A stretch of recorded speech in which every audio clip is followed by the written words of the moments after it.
Good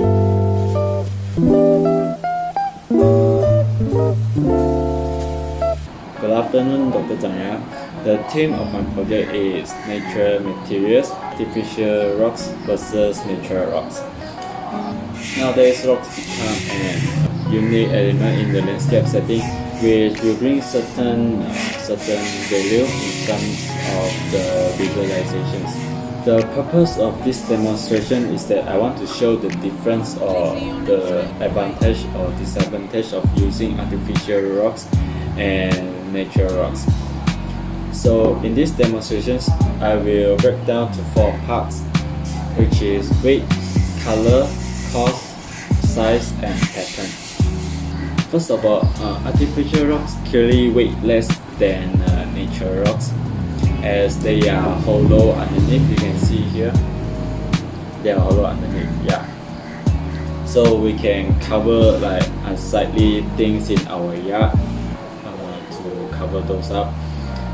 For example, like tree stump. But for the natural rocks, they didn't have a hollow surface, so it's hard to cover things up. Yeah.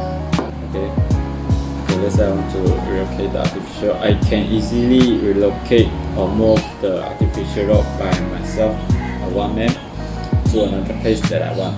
But for natural stone,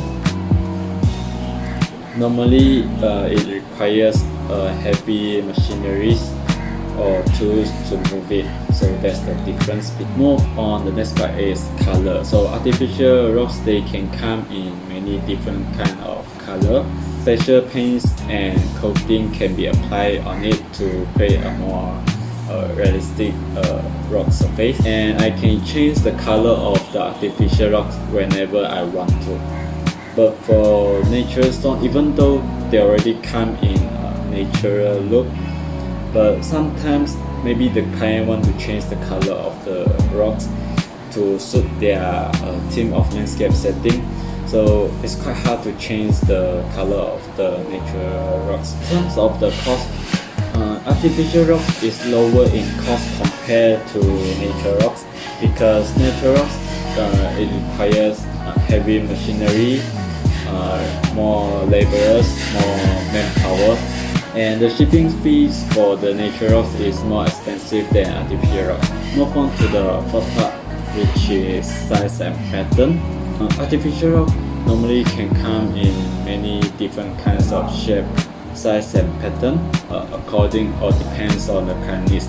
In short, there is no limit, so we can mold it in any pattern we like, or imitate the natural rocks patterns to suit our backyard or landscape setting.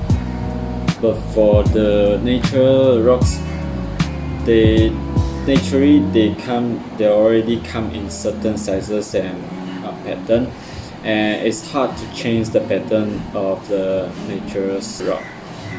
Like for example, if we want to make the existing rocks become smaller, if we cut half of the rock, it become weird, because we can see the vertical line on the rock, so it will become weird.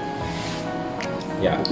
To summarize, there is definitely some chance that I faced during this process, because in this pandemic of COVID-19, I can't go out to buy any materials that I wanted. But luckily, in my house, there still remains some materials that I can use, and I can replace some materials that I needed but I don't have with another material. Yeah. So throughout this assignment, it actually helps me a lot to understand what I'm doing, and it's also a form of learning too. Yeah. So that's all from me. Thank you.